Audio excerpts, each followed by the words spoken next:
এখন তরুণ প্রজন্মের মধ্যে সবথেকে বেশি প্রশ্ন যে ক্যাশ টাকায় কি ফ্ল্যাট কেনা উচিত নাকি লোন নিয়েই ফ্ল্যাট কেনা উচিত এবং সেদিকেই যাওয়া উচিত?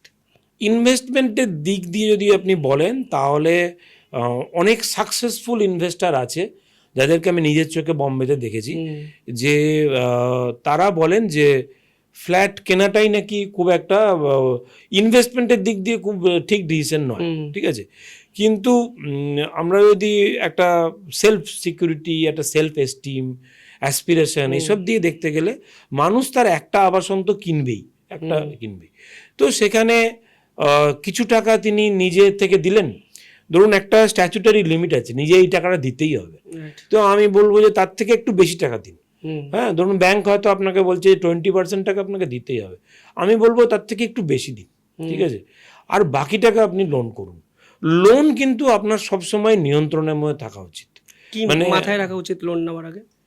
আপনার ইএমআই কখনোই, আমাদের হিসেবে আপনার ইএমআই কখনোই আপনার রোজগারের, আপনার মান্থলি রোজগারের অ্যাটলিস্ট ওই মানে ধরুন 25%-এর বেশি আপনার ইএমআই হওয়া উচিত নয়, কখনোই হচ্ছে। সেটা আপনার উপর চাপ সৃষ্টি করে দেবে। সেইটা বুঝেই আপনাকে কিনতে হবে, সেই জায়গাতেই আপনাকে ফ্ল্যাটটা কিনতে হবে, আর সেই জায়গাতেই করতে হবে যাতে আপনার ক্যাশ টাকা দিলেন, লোনও নিলেন, কিন্তু সেই লোনটা যেন আপনার যদি মান্থলি 100 টাকা রোজগার হয় সেটা 25 টাকার উপরে যেন ইএমআই না যায়। তা নইলে কিন্তু এটা আপনার উপর চাপে কারণ হবে, এবং অনেকের ক্ষেত্রেই স্বাস্থ্যের হানি হয়ে যায়, টেনশন হয়ে যায়। তো সেটা হওয়াটা উচিত না।